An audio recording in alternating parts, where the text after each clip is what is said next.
శ్రీ మాత్రే నమః. అందరికీ నమస్కారం. ఆడవాళ్ళు పొదుపులో ఈ సూత్రాలు పాటిస్తున్నారా? పొదుపు అందరికీ అవసరం, కానీ చాలామంది మహిళలు పొదుపు విషయాన్ని భర్త, ఇంట్లోని పెద్దవాళ్ళు చూసుకుంటారులే అని అది సరికాదు. పొదుపు విషయంలో కొన్ని సలహాలు తీసుకుంటే మంచిది. మహిళల జీవితం ఎల్లప్పుడూ ఒడిదుడుకులతోనే ప్రయాణం లాంటిది. ఎందుకంటే వాళ్ళు ఇంటి నుంచి ఆఫీస్ వరకు, పెళ్లి నుంచి తల్లి అయ్యే వరకు అనేక సవాళ్లు ఎదుర్కొంటారు. కానీ కొన్ని జీవిత ప్రయాణంలో కొన్ని ఆలోచించడం మొదలు పెడతారు. అలాగే ముఖ్యంగా ఆర్థికపరమైన అంశాల విషయానికి వస్తే పురుషులతో కన్నా మహిళలు ఎక్కువగా సమస్యలు ఎదుర్కొంటున్నారు. ఎందుకంటే మహిళలు ఎక్కువ కాలం జీవిస్తున్నారు, తక్కువ సంపాదిస్తున్నారు. వారు చేసే పని అనేక అవసరాల కోసం విరామం తీసుకుంటూ ఉంటారు. మహిళల పరిస్థితి కొంత ఇబ్బందిగానే ఉంటుంది. మహిళల్లో పొదుపు అలవాటు అనేది ఇంటి నుంచి ప్రారంభమవుతుంది. ఒకసారి మన పాత రోజులు గుర్తుకు తెచ్చుకుంటే ఏదైనా సరే బేరం ఆడడం, అవసరమైన వాటిని మాత్రమే కొనడం, అనవసరంని ఎక్కువగా కొనకుండా డబ్బు పొదుపు చేయడం ఇంట్లోని మహిళలు చేసేవాళ్ళు. పైగా షాపింగ్ అంటే ఆడవాళ్లకు చాలా ఇష్టం. అది అందరికీ తెలుసు. ఎక్కువగా బట్టలు కొనుగోలు చేస్తూ ఉంటాం. అయితే షాపింగ్లో అనవసరమైన వాటిని కొనకుండా ఉండేలా ఉంటారు. ఖర్చులు పోను మిగిలిన మొత్తాన్ని పొదుపు చేయడం కాకుండా మిగిలిన మొత్తాన్ని ఖర్చు చేయాలి అనే సూత్రాన్ని ఇక్కడ పాటించాలి. ముఖ్యంగా ఆడవాళ్ళు అందం, మనలో చాలామంది సౌందర్య సాధనాల కోసం ఎక్కువగా ఖర్చు చేస్తూ ఉంటారు. కృత్రిమ సౌందర్య సాధనాలతో ఆరోగ్యానికి ప్రమాదమే. ఇందుకోసం వీలైనంత సహజంగా ఆరోగ్యాన్ని కాపాడుకోవాలి. అటు ఖర్చు తగ్గించుకోవాలి. పొదుపు చేసే మహిళలు ఆర్థిక స్వాతంత్రం కోసం ప్రణాళికబద్ధంగా ఖర్చు తగ్గించుకోవడం, బడ్జెట్ వేసుకోవడం, చిన్న పొదుపులను పెట్టుబడిగా మార్చడం, అత్యవసర నిధిని ఏర్పాటు చేసుకోవడం, ఆన్లైన్ కొనుగోళ్లపై నియంత్రణ పాటించడం, ఆరోగ్యంపై దృష్టి పెట్టడం వంటివి ఖచ్చితంగా తెలుసుకోవాలి. ఎందుకంటే ఇవి భవిష్యత్తులో ఆర్థిక భద్రతను కల్పిస్తాయి.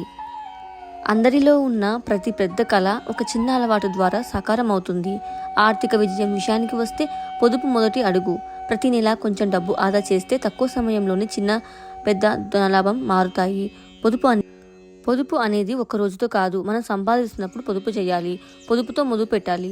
సంపాదన తర్వాత మిగిలింది దాచుకోవడం కాకుండా జీతం రాగానే ముందు పొదుపు చేసి మిగిలిన దాంతో ఖర్చు పెట్టుకోవాలి. ఇది ఒక ఆలోచన విధానం, కేవలం అది అలవాటు కాదు.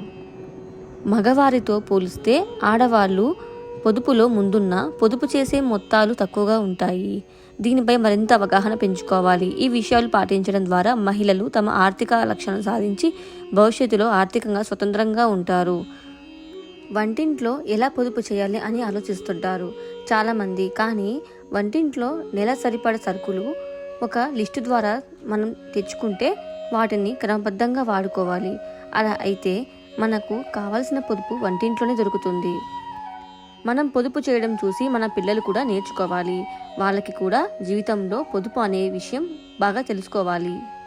ప్రతి ఇంట్లో కూడా భర్త భార్యకు జీతం రాగానే సరిపడా సరుకులకు, ఇలాంటి చిన్న చిన్న వాటికి ఖర్చులకు డబ్బు ఇస్తూ ఉంటే వాళ్ళు పొదుపు చేయడం ఎలాగో నేర్చుకుంటారు. అలా ఏం చేయకుండా ఉంటే వాళ్ళకు ఏమీ తెలీదు. ప్రతి నెలలో మనం బయటికి వెళ్ళినప్పుడు చిన్న చిన్న ఖర్చును తగ్గిస్తూ ఉంటే మనకు పొదుపు అనేది అర్థమవుతుంది. మన చేతిలో ఉన్న డబ్బు ఇలాగైతే ఖర్చు అవుతుందో అప్పుడు మనకు పొదుపు గురించి తెలియదు. ఎప్పుడైతే ఖర్చులు తగ్గిస్తామో అప్పుడే పొదుపు గురించి అర్థమవుతుంది. ప్రతి ఇంట్లో ఆడవాళ్ళు ఇలాగే పాటిస్తే మీరు పొదుపులో ఎంతో ఉన్నత స్థానంలో ఉంటారు. చాలామంది ఆడవాళ్ళు పొదుపు చేసి బంగారు, వెండి, ఇతర వస్తువులు కొంటూ ఉంటారు. అలా చేయడం చాలా మంచిది.